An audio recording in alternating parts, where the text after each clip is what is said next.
We are on. Yeah. Hello. Hello.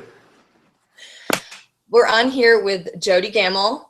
Just got done with our interview at Mental Illness Radio, or Mental Illness Matters Radio. And God, we have so much to talk about. Yeah, I'm ready. We ran out of time for sure. Okay, so let's talk about peer support. We have about 10 minutes. I'll count down the minutes. I need like a cane to like hook around my neck, and I'll be like, Okay. Do it like the awards show where they start playing music when you need to wrap it up. You know what? I think I'm going to get some of that on the Google Hangouts and Mental Illness Matters. It's smoother than like, okay, you got 10 seconds. I gave you a 5-minute warning. I need to get Gnarls Barkley, that the song Crazy, on here again. So that way, once you hear the Crazy song come on, it's like, all right, wrap it up.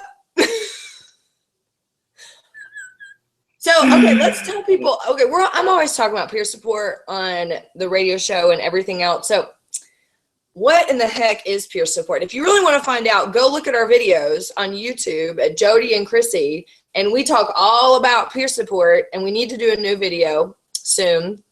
But let's tell people what it is and how they can get involved and what you need, kind of what mind frame you need to be in when you're ready to start peer support.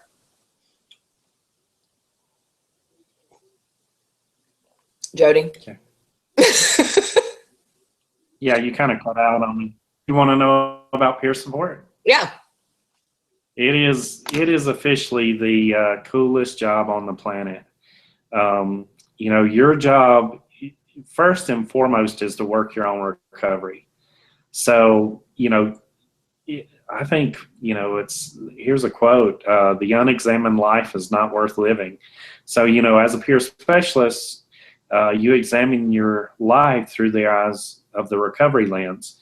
And then what you do is you take that lived experience and you help others in their recovery journey. So, what a profession. Mm-hmm. I mean, I have to pinch myself every day. Now, not everybody can be a peer specialist just yet. Where do you think, but it's not out of the realm for anybody who wants to be a peer specialist who has lived experience. Where do people have to be in their recovery in order to pursue a career in peer support specialists? I mean, I think it's fluid. I'm going to base it off the 5 stages of recovery. Ideally, most of the time you're in the actions for change stage, which is the 5th stage of recovery. So, you're successfully living with your mental health challenge or behavioral health challenge. You're committed to taking the educational steps to be one. Kind of you've got to be ready to deal with some heavy stuff. Mm-hmm. So, you got to know your triggers. You got to know how to overcome being triggered. But, that said, you're not expected to be perfect. You're gonna step back inevitably just in your own life, and maybe through, they call it compassion fatigue. That can really be a barrier at times. Mm-hmm. I want to tell you that I would say I'm 38 now, started being a peer specialist probably a couple of years ago when I started advocacy and working with people with OCD. But 10 years ago, I would never have been ready for this. And I'm glad that I didn't pursue it. It may have been something I couldn't handle, or I just wasn't in a place in my own recovery to give back. And I think that that's what this is about. It's a tough job. It's not easy.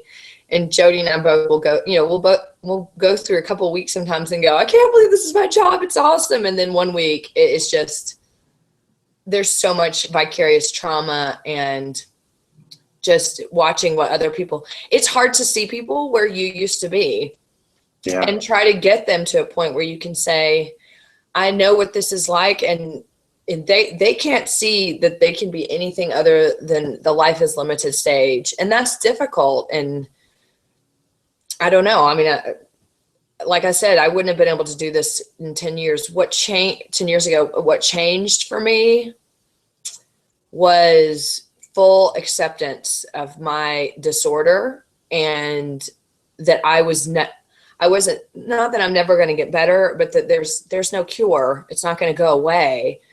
So when I finally accepted it and said, okay, this is what I have, and it's not who I am. It doesn't have to define me, and I don't have to define it. That's when finally I became ready to give back and become immersed in this world of advocacy and peer support, because you kind of don't have anything. You realize you don't have anything to lose. Mm-hmm. I mean, it's more of a, I can either like we were talking, I can either stay silent or I can speak out and move further. I mean, I've moved further in my recovery in the last, what month is it? October. The last 10 months than I have in the last 15 years, just from being around other people that have mental illness. It's like I often say, Jody, I'd rather be around people with mental illness any day than normal people. And it's like I say, Chrissy, when you interviewed, I was like, that girl's messed up. Let's hire her.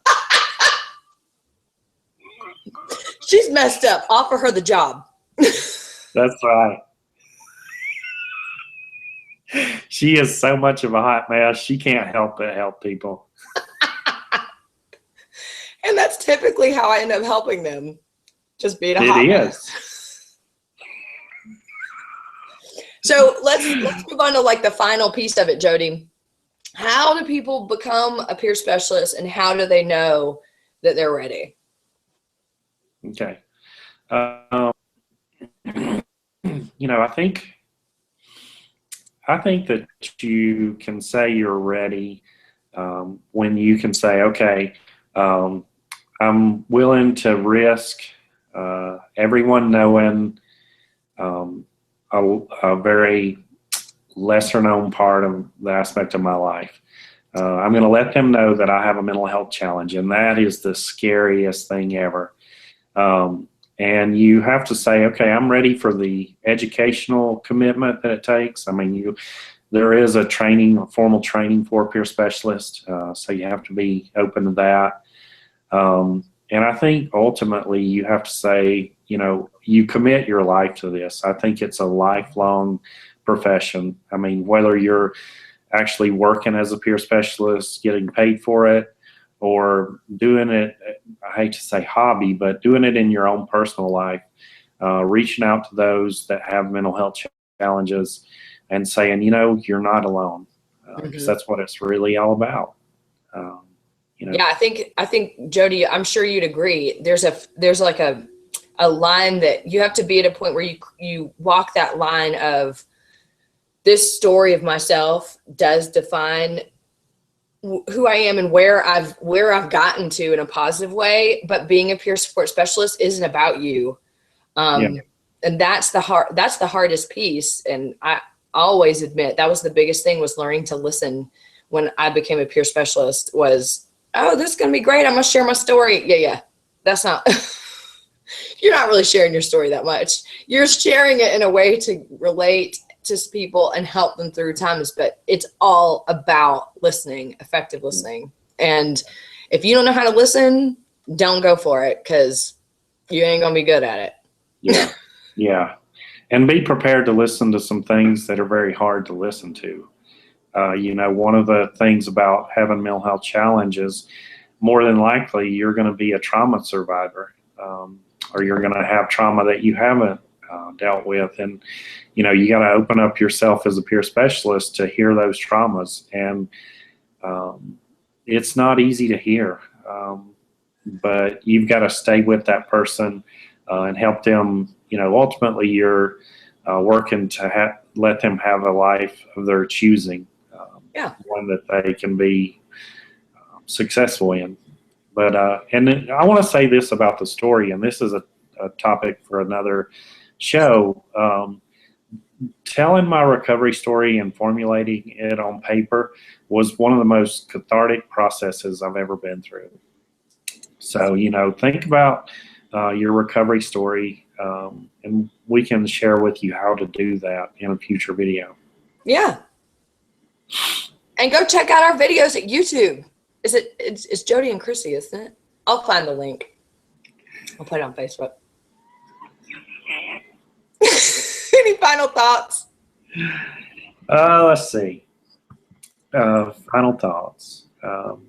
Basically, I hope that whether you're watching this video to support a family member or you're going through a mental health challenge yourself, that you'll seek out peer support. And I know I said this earlier, but seek out peer support not only for yourself. A peer specialist is not afraid to talk to somebody that doesn't have a mental health challenge that wants to support their family members.